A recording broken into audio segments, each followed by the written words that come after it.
Baik, kita akan masuk pada sesi yang kedua. Saya mau bagi kepada kita semua dengan tema kemerdekaan yang sesungguhnya.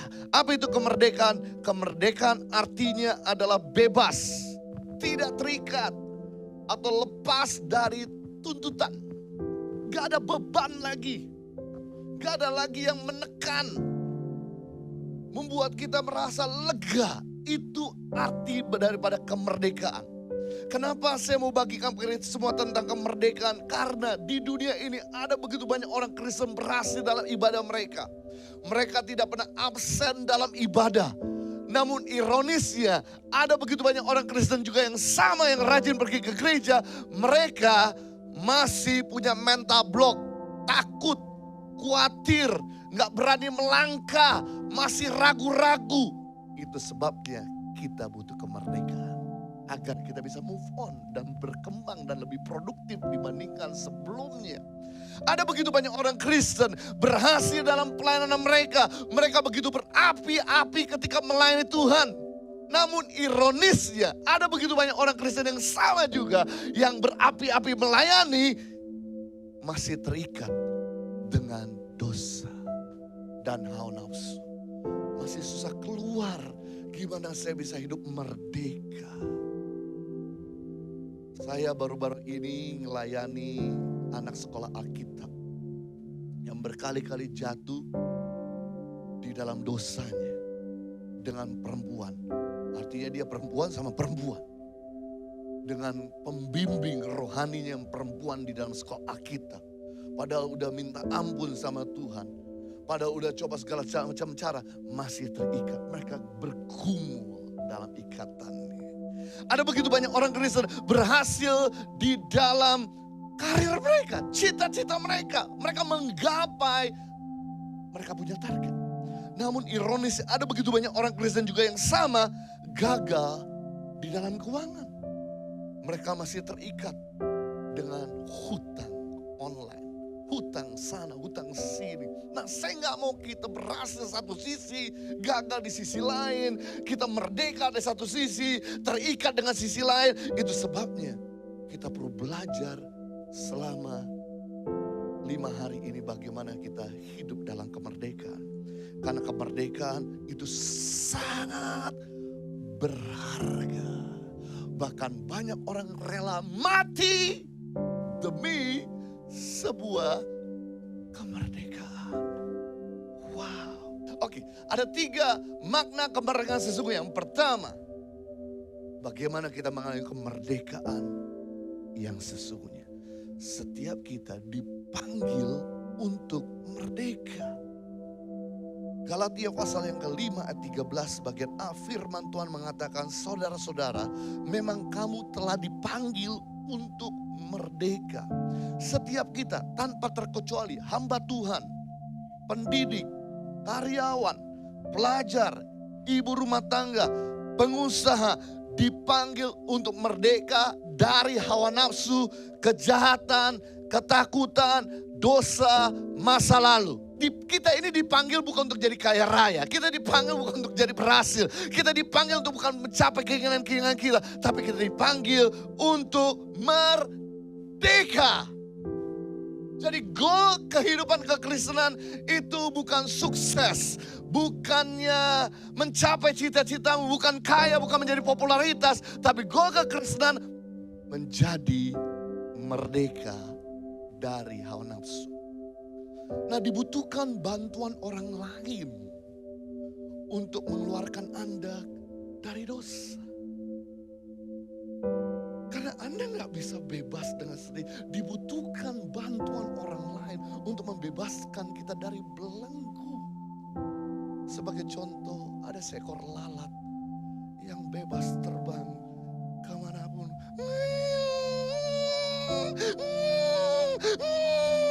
Sampai dia masuk dalam toples dan nyangkut dengan sirup atau madu.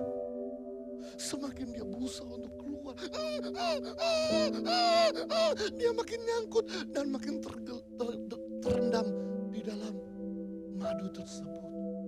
Itu sebabnya dibutuhkan bantuan orang lain untuk mencabut dia keluar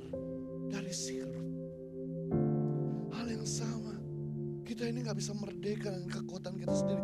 Itu sebabnya Yesus datang untuk memerdekakan kita dari dosa.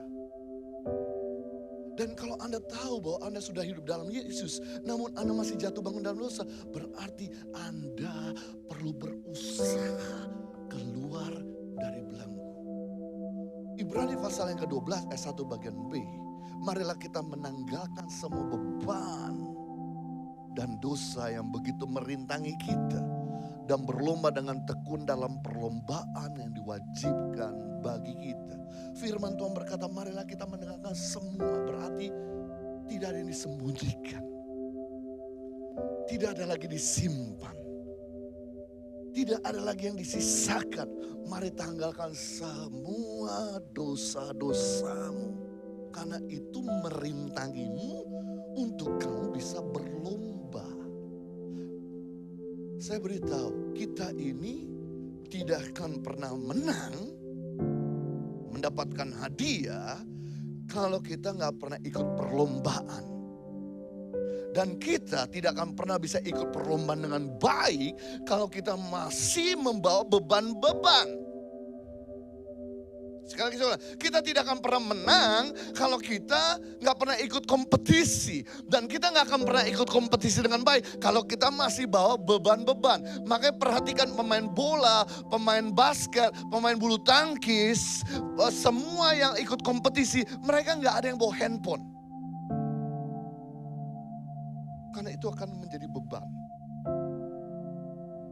Why?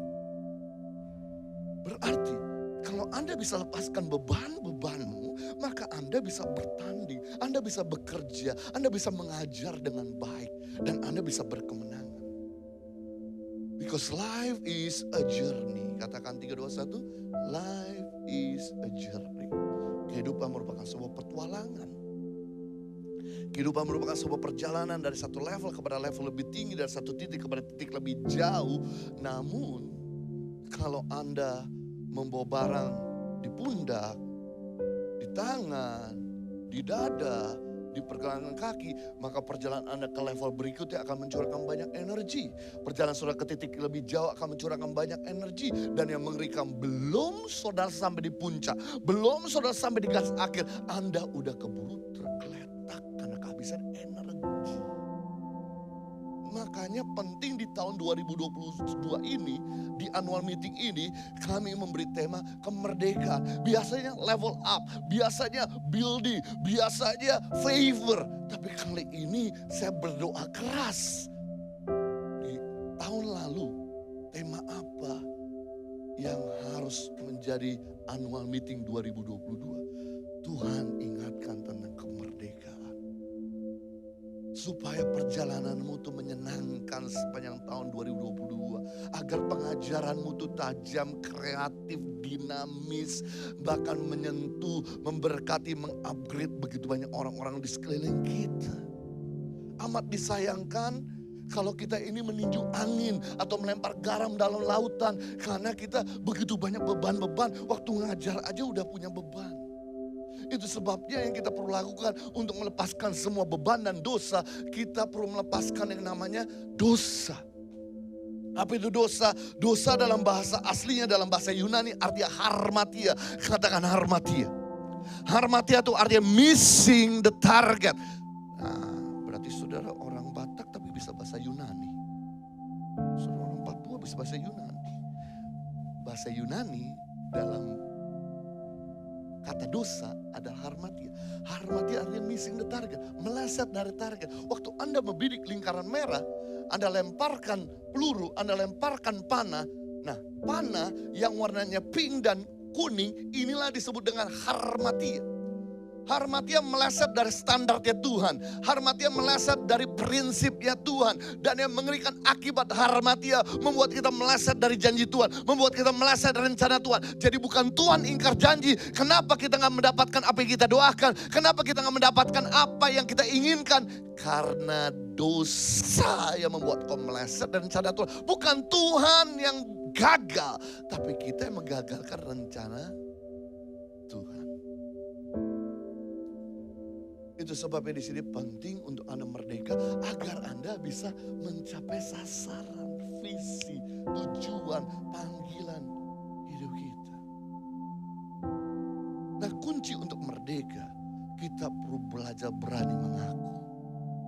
Karena mengaku awal daripada pemulihan. Pemulihan awal daripada terobosan. Kunci untuk merdeka, guys, simple, sederhana, kita perlu belajar mengaku, confess. Karena mengaku awal daripada pemulihan, pemulihan awal daripada terobosan. Firman Tuhan berkata dalam Roma 10 ayat 10, dengan hati orang percaya diri dibenarkan, namun dengan mulut orang mengaku ia diselamatkan. Berarti kita diselamatkan, kita dibebaskan, kita dimerdekakan, kita dipulihkan, kita disembuhkan karena ngaku. Gak pernah ngaku gak sembuh, gak pernah ngaku gak merdeka, gak mengaku ya tetap masih terbelenggu. Yakobus 5:16, karena itu hendaklah kamu saling mengaku dosamu dan saling mendoakan supaya kamu sembuh. Berarti tidak pernah ngaku gak pernah sembuh, gak pernah ngaku gak pernah merdeka, gak pernah ngaku gak akan pernah bisa bebas. Ini sebuah prinsip. Mengaku kepada Tuhan, Tuhan ampuni dosa-dosa kita. Tapi mengaku pada sesama, belenggu dosa kita dimerdekakan. Sekali lagi saya ulangi. Mengaku kepada Tuhan, Tuhan ampuni segala-gala dosa kita. Tapi mengaku kepada sesama, belenggu dosa kita dilucuti, dimerdekakan. Berarti kalau Anda jatuh satu kali di dalam dosa, Anda malu mengaku kepada sesama, cukup mengaku kepada Tuhan, Tuhan ampuni dosamu. Anda jatuh kali kedua di dosa yang sama lagi, Anda masih malu mengaku kepada sesama, cukup mengaku kepada Tuhan, Tuhan ampuni segala dosamu.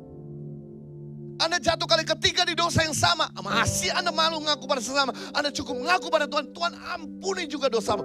Tapi kalau Anda udah jatuh kali keempat, kelima, 10, ratusan, ribuan kali, di lubang yang sama, di lumpur yang sama, di tempat yang sama, berarti Anda tidak cukup mengaku kepada Tuhan.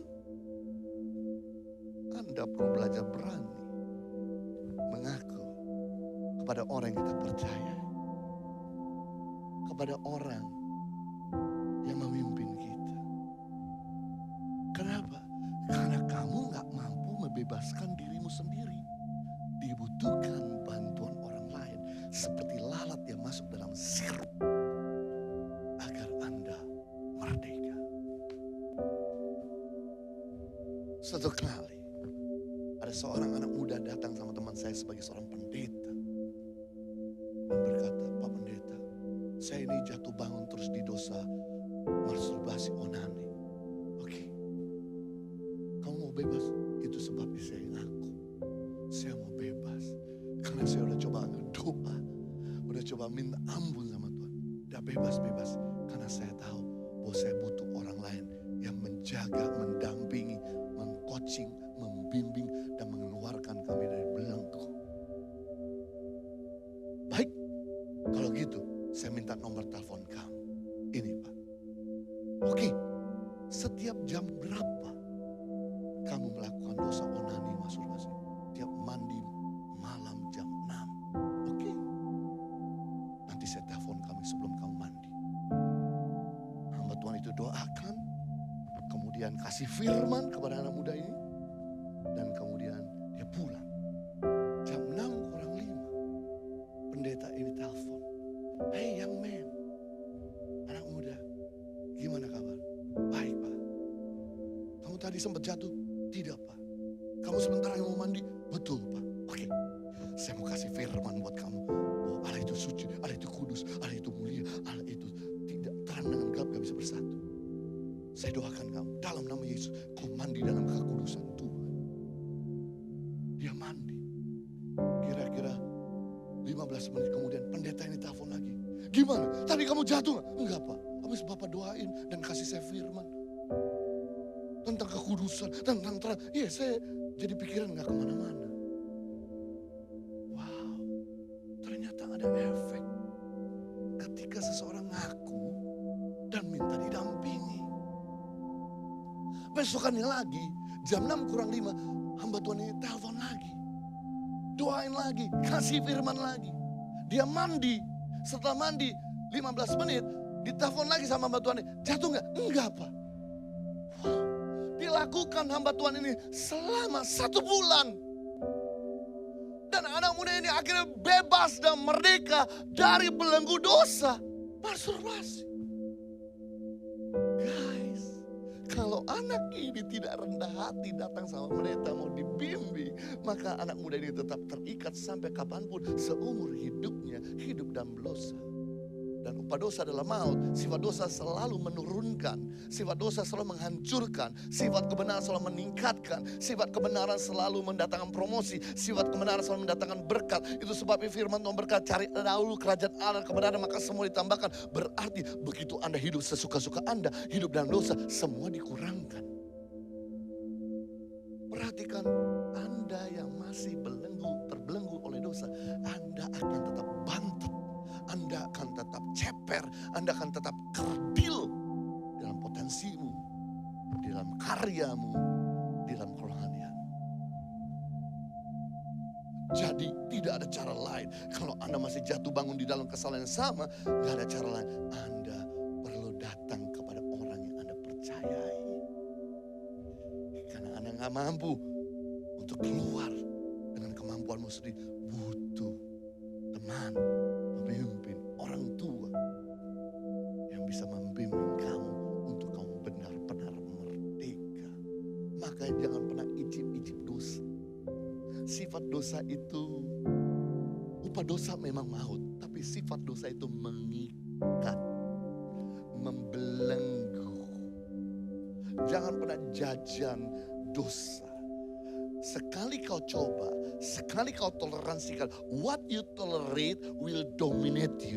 Apa yang Anda toleransikan akan menguasaimu. Apa yang Anda toleransikan akan menjajamu. Begitu Anda toleransikan dosa, maka dia mulai mengikat. Makanya kenapa orang terikat dengan pornografi? Karena mulai menjajal 1-2 kali dan akhirnya terikat. Kalau seandainya dia nggak toleransikan nonton pornografi, dia nggak akan mungkin terikat dengan pornografi. Jangan pernah toleransikan ketika ada pria-pria yang berusaha untuk mendekati kamu dan mulai pegang-pegang badan kamu. Jangan toleransikan. Pacaran boleh. Lalu batas pacaran sampai di mana? Gampang, sederhana. Batas pacaran waktu Anda mulai terangsang berhenti. Waktu Anda mulai pegang tangan terangsang, mulai berhenti pegang dahan pohon.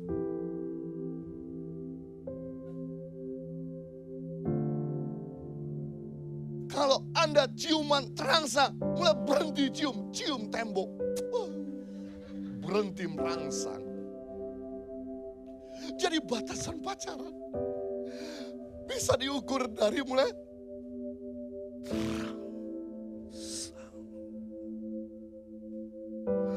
ada sesuatu yang naik, langsung berhenti. Jangan pegang-pegang. Dalam nama Yesus, berhenti. Pacarmu langsung berhenti. Galak betul. Lebih baik galak sekarang daripada hancur hidup kita. Jangan pernah toleransikan pria-pria.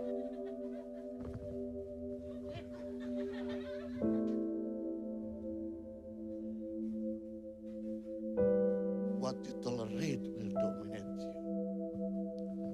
Kalau Anda mau merdeka, Anda sudah jatuh, it's fine. Semua punya latar belakang buruk. Daud punya latar belakang buruk. Simpson punya latar belakang buruk. Musa punya latar belakang buruk. Yusuf punya latar belakang buruk. Tapi mereka adalah orang-orang yang berani mengaku. Daud berani ngaku dia bebas. Dan dia gak lakukan kesalahan sama. Dan dari Daud, sekalipun latar belakangnya bejat, hancur. Dari Daud lahirlah sang juru selamat. Hal-hal yang mulia. Yang kedua, kemerdekaan yang sesungguhnya harus dipertahankan.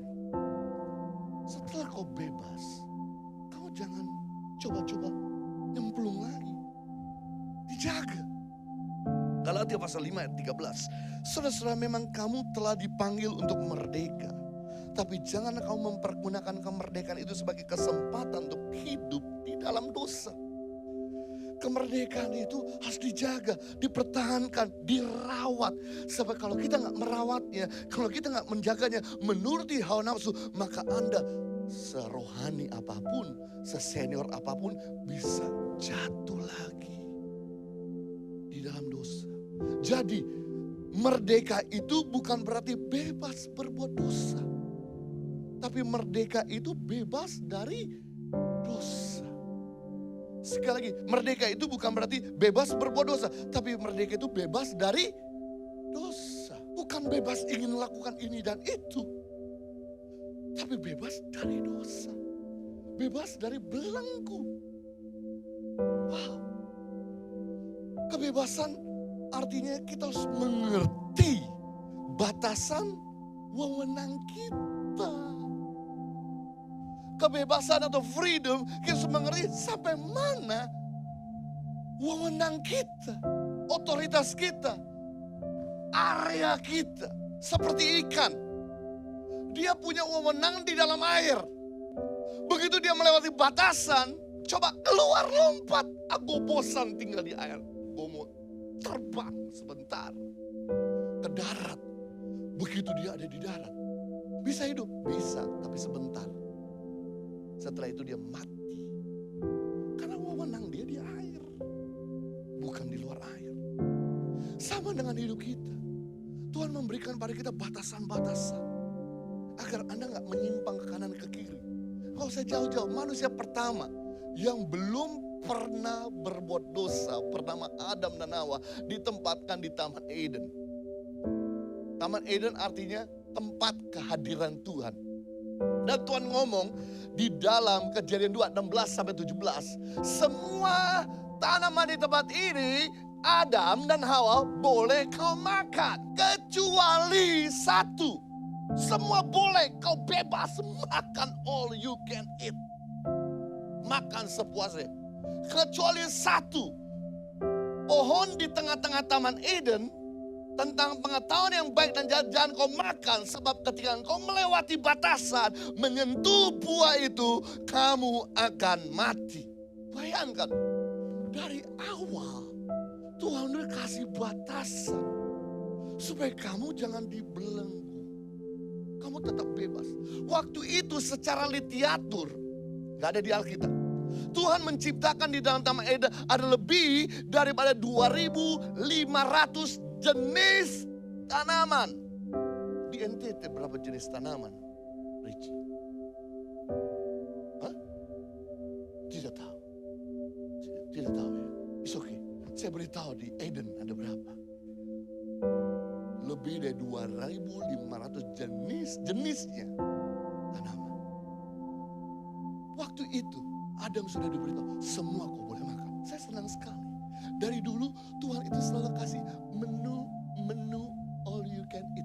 Makan sepuasnya. Saya tahu Anda suka sekali dengan namanya makan sepuasnya. Nggak senang dengan makan dibatasi.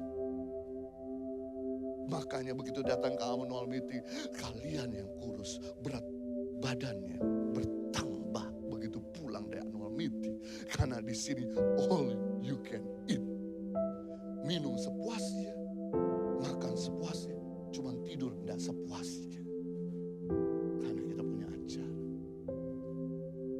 Nah, ketika ini rupanya sifat manusia, ini sifat manusia yang beritahu orang di sebelahmu ya.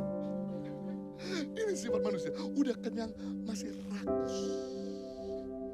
Udah puas masih serakah. Udah punya pacar satu, pengen coba-coba satu lagi. Udah puas dengan 2.499 tanaman. Masih dekat dengan buah pohon pengetahuan baik. Dia melewati batasan dan dia makan. Maka sejak saat itu Adam dan Hawa harus diusir dalam Taman Eden. Dan dosa hadir di dunia ini. Dosa gak perlu hadir kalau seandainya waktu itu Adam tidak nyemplung melewati batasan. Tanpa batasan, maka kekacauan akan terjadi. Tanpa batasan, maka semua jadi berantakan. Coba, lampu merah, mati. Begitu lampu merah mati, semua orang pengen lewat dulu-duluan. Begitu lewat semua, jam di tengah, jadi macet. Wow, batasan bagus buat Anda supaya Anda tuh bisa teratur hidupnya. punya batasan gak asik. Olahraga. Sebagai contoh, setiap jenis olahraga ada batasan. Bayangkan, kalau sebuah permainan tidak dibatasi oleh garis, waktu, dan babak, pasti tidak ada orang yang mau main sepak bola kalau lapangan gak ada garisnya. Tidak ada batasan artinya tidak ada aturan main. Berarti kita gak bisa menentukan siapa yang menang, siapa yang kalah. Kalau gak ada batasan garis, batasan waktu, babak. Mana orang yang keluar, mana orang yang akan masuk lapangan. Pertandingan jadi gak seru. Pasti tidak ada penonton yang mau ikut. Kalau kita main gak punya batasan. Ngapain gue liatin lu main seenak-enak jidat. Justru batasan membuat hidup ini bergairah. Tanpa batasan membuat kita bisa mati. Coba kita pergi ke kebun binatang. Bawa anak kecil sekalipun, kita nyaman. Sekalipun kita temukan binatang-binatang buas di sana, binatang-binatang yang sangat berbahaya di sana, tapi kita tetap nyaman bawa anak-anak masuk dalam kebun binatang. Kenapa? Karena ada batasan antara gorila sama saya, antara singa sama saya. Anda bisa lakukan apa saja di depan singa tersebut, berlari-lari, lompat-lompat di depan beruang. Dan beruang juga bisa mengikuti lompat-lompat gaya TikTokmu. Karena saya sempat lihat ada beruang yang mengikuti gaya TikTok. Ketika orang lompat-lompat. Tapi begitu Anda coba lewati batasan. Gue bosan di luar ini. Gue mau masuk dalam kandang. Begitu kau masuk dalam kandang. Saya beritahu, nyawamu terancam. Bisa dicabik-cabik. Jadi daging sei.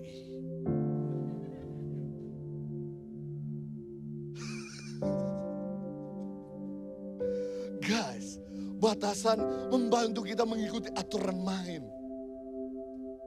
Itulah yang kemudian melindungi kemerdekaan kita.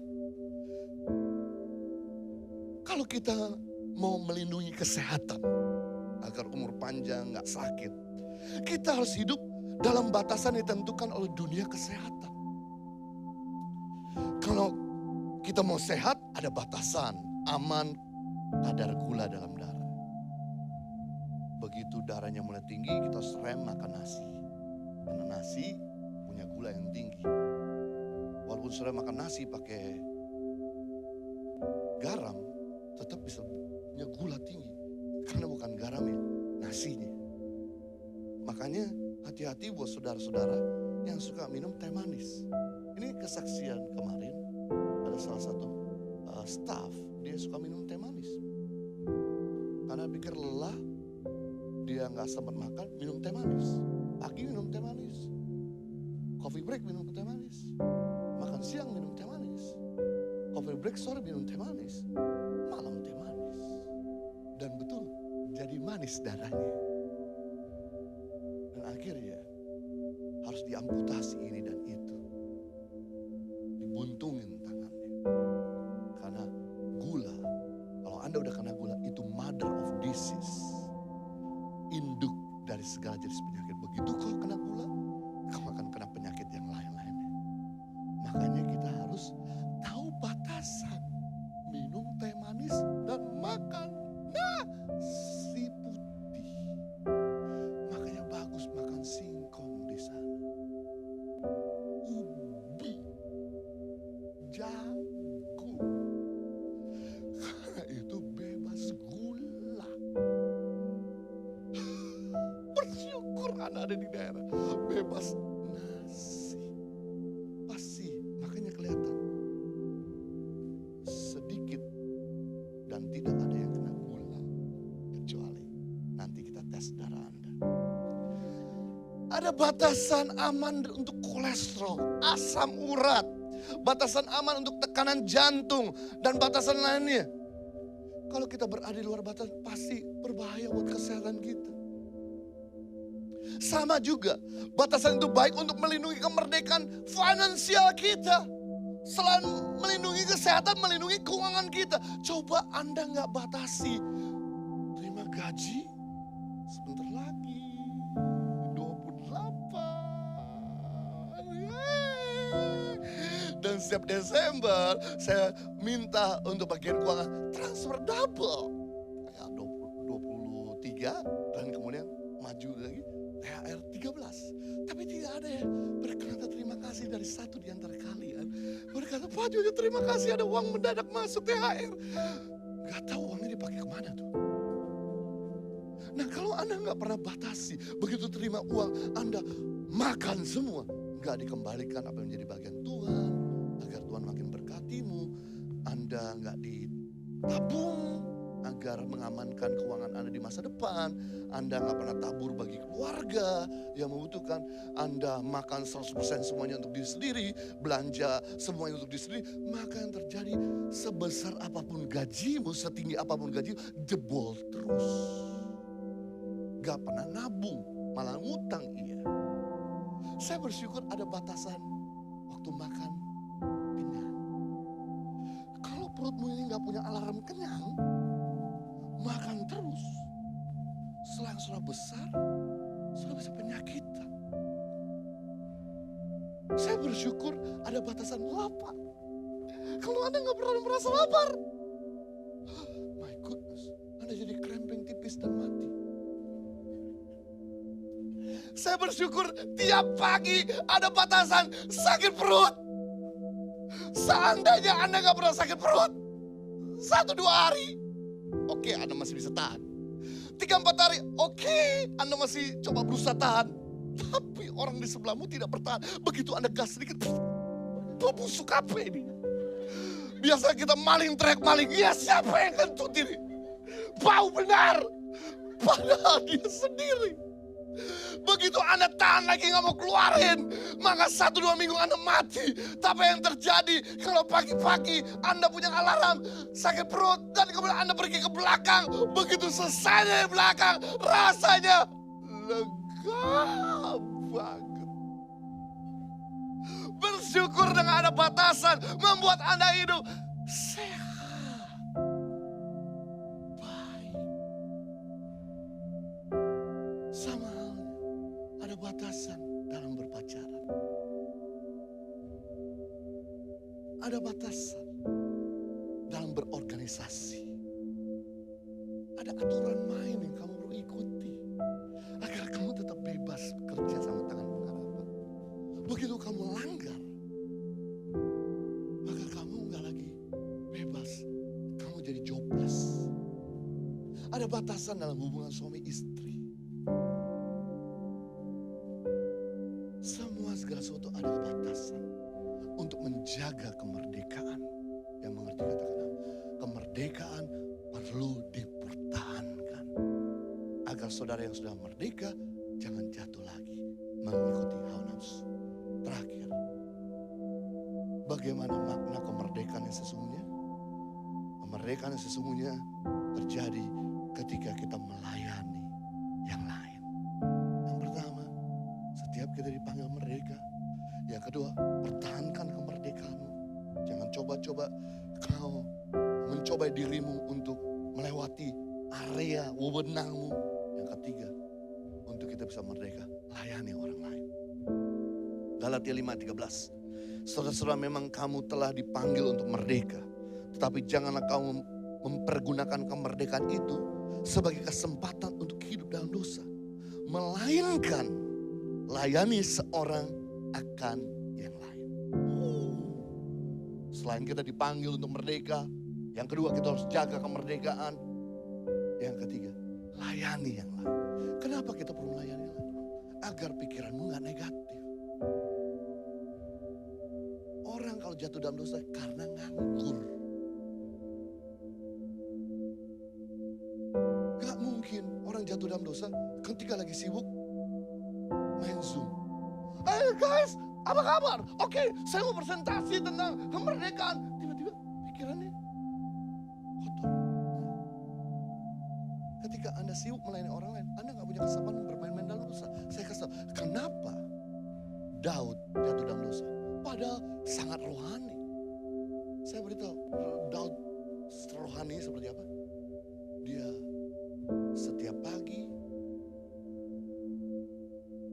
Satu hari, gak usah pagi. Setiap hari dia berdoa dan memuji Tuhan 7 kali. 7 kali. Orang Muslim berdoa sehari 5 kali. Orang Yahudi berdoa satu hari 3 kali. Daud berdoa satu hari 7 kali. Ada di antara saudara yang berdoa lebih dari Daud 8 kali. Angkat tangan. Jangan-jangan saudara dewa. Man, kurang rohani apa nih orang? Tapi dia sengaja. Suatu hari pagi hari, dia suruh semua pria-pria di kota Yerusalem untuk pergi bertempur sama wakilnya. Semua laki-laki wajib bertempur. Yang tinggal di kota ini hanya wanita dan anak-anak. Pria pergi, tinggal Daud seorang diri. Pria di tengah-tengah kota. Dan seorang diri. Daud biasa memuji Tuhan. Kemudian setelah memuji Tuhan, dia pergi ke balkon dan melihat pemandangan kota Daud. Wanita, wonderful. Nah, zaman Daud itu, karena Daud punya istana tinggi, berarti rumah-rumah penduduk ada di bawah. Nggak ada yang lebih tinggi dari istana Daud. Nah, zaman itu, kamar mandi tertutup kiri kanan, depan belakang. Tapi atasnya bolong. Jadi kalau Daud lihat, nonton gratis. Dan pas dia lihat sana, lihat ke sini, dia lihat Bathsheba. This lady so beautiful. Kemudian suruh panggil. Dan kemudian akhirnya dia jatuh dalam dosa. Seandainya waktu itu Daud ikut pergi bertempur dengan laki-laki yang lain di luar, dia gak mungkin jatuh dalam dosa. Karena dia nganggur, makanya dia jatuh dalam dosa. Makanya penting di sini untuk Anda tuh bersyukur. Anda dikasih kepercayaan ngajar anak-anak, menghindari Anda jatuh bangun dalam dosa. Setelah ngajar, ya coba lakukan yang lebih produktif. Istirahatkah, doakah, masakkah, beres-bereskah, persiapan materi untuk besokkah. Kalau pacaran juga ada batasan waktunya, ada batasan tempatnya. Boleh pacaran, tapi di tempat terang seperti begini.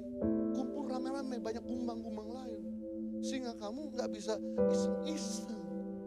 Karena ada kumbang yang teplak tangan rajin. Kita boleh rajin, tapi jangan kerajinan tangan.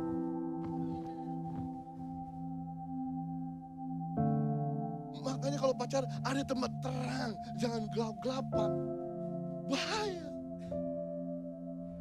Saya percaya sama kalian, tapi saya gak percaya sama iblis yang menggoda kalian. Kalian gak tahan bertarak, gak tahu nafsu. Makanya penting di sini, ayo terus sibuk layani orang. Kalau Anda sibuk layani orang, Anda gak punya waktu untuk iri hati, cemburu. Karena udah gak ada waktu lagi. Bandingkan diri kita sama orang lain. Kalau Anda sibuk melayani orang lain, Anda gak punya waktu lagi untuk nyakitin orang. Karena waktu Anda udah bangun, udah habis sibuk bangun hidup orang, bangun hidup anak-anak, masyarakat. Gak ada waktu lagi ngancurin hidup Anda. Tapi kalau Anda nganggur, nah Anda bisa punya waktu mikirin hancurin hidup orang. Nah yang penting di sini untuk merdeka, Anda harus produktif.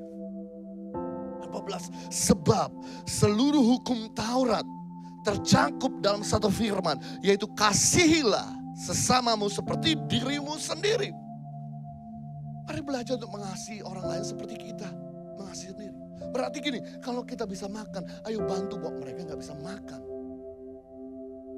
Kalau kita bisa punya pekerjaan, punya income, mari bantu buat mereka kehilangan income. Buat kita yang sehat, mari bantu buat mereka yang tidak sehat. Buat kita yang bisa berobat, mari bantu buat mereka yang gak bisa berobat. Buat kita yang bisa punya tempat tinggal, mari bantu buat mereka yang kehilangan tempat tinggal. Buat kita yang merdeka, ayo bantu buat mereka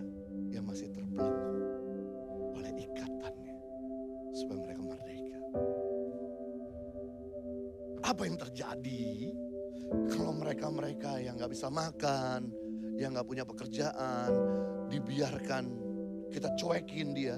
Maka suatu kali ketika mereka tidur dalam keadaan perut lapar, dia lihat anaknya nangis. Maka dia akan melakukan hal-hal anarkis. Dia akan mulai merampok tetangganya. Dia mulai bikin kejahatan untuk bisa kasih makan anak. Sebagai contoh, tahun lalu ketika pandemik masuk di Indonesia, ada seorang pria yang ketangkapan mencuri laptop, digebukin sama warga karena nyuri laptop. Kemudian masuk kantor polisi, ditanya, "Pak, kenapa Anda curi laptop?" Sambil menangis, "Bapak, sejak pandemi semua sekolah harus lewat online. Sementara anak saya nggak bisa sekolah karena nggak punya alat untuk bisa pakai Zoom. Saya sebagai ayah nggak mau anak saya nggak sekolah. Sementara teman-temannya belajar, guru-guru teman-teman yang lain nggak mikirin kenapa anak saya nggak bisa masuk sekolah karena nggak mampu beli laptop. Saya lakukan, saya curi laptop orang supaya anak saya bisa sekolah." Satu sisi memang dia salah, tapi sisi lain dia jadi hero buat anaknya.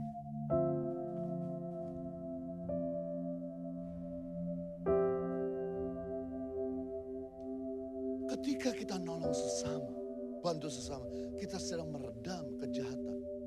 Sehingga kita bisa tinggal bersama anak dan cucu kita. Tinggal dalam keadaan aman dan damai sejahtera di kota dan bangsa ini. Makanya saya sama istri, kenapa harus tinggalkan Australia, meninggalkan rasa aman kembali ke Indonesia? Karena kami mau meredam kejahatan. Supaya kita bisa tinggal damai di negara ini, di kota kita. Dengan menggaji kalian 160 guru, dengan memberi makan. Proyek kita tuh kasih buang-buang duit 1 bulan 1 miliar lebih. Bukan Avanza dibuang ke laut. Bukannya Innova dibuang ke laut tiap bulan. Mercedes-Benz kita buang ke laut tiap bulan. Supaya saudara bisa makan, bisa beli handphone, pacaran, dating, pergi ke kota, nggak di kampung terus, telepon keluarga, makan yang lebih enak. Kalau kami mikirin diri sendiri, udahlah, ini pandemi, harus keluarin 1 M lebih terus tiap bulan, 1,5 M. Kita tutup aja yayasan ini. Kita pulang ke Australia. Saya tetap bisa hidup kok. Lebih nyaman malah hidup di Australia. Gaji gede, punya rumah gede, punya keluarga di sana. Tapi kemudian 160 guru-guru jobless. Ini nambah lagi besok nih. Bulan depan 18 guru lagi. Apa wajah saya sepertinya keberatan gaji kalian? Berat sekali. Jangan nambah guru lagi. Kalau bisa gaji yang ada dipotong separuh. Semua perusahaan selama masa pandemi memotong gaji karyawannya. Tidak memberikan THR. Tapi saya beri pesan sama bagian keuangan. Jangan pernah terlambat kita transfer gaji buat staf kita. Dan jangan pernah tidak berikan THR. Sesulit apapun. Loh, awal-awal pandemi kita ngalami goncang. Donatur kirim surat, berkata, "Sorry Pak, udah gak bisa lagi support." Kirim WA, "Sorry Pak, cuma bisa separuh." Tapi gaji kalian kan gak dipotong separuh. Walaupun terima separuh kita dari donatur. Adil gak? Gak adil sebetulnya. Tapi kami pikirin kalian. Karena kalian terus berjuang di sana. Gak mikirin tentang keadaan nyaman saudara. Saya mau pastikan bahwa semuanya aman. Dan karena kami terus layani kalian. Jangan lupa untuk kalian terus layani mereka. Agar kita bikin bumi Indonesia ini seperti surga. Tidak ada yang bodoh, tidak ada yang sakit, tidak ada yang nganggur, capai cita-cita mereka, bahaya, dan berbahagia. Itulah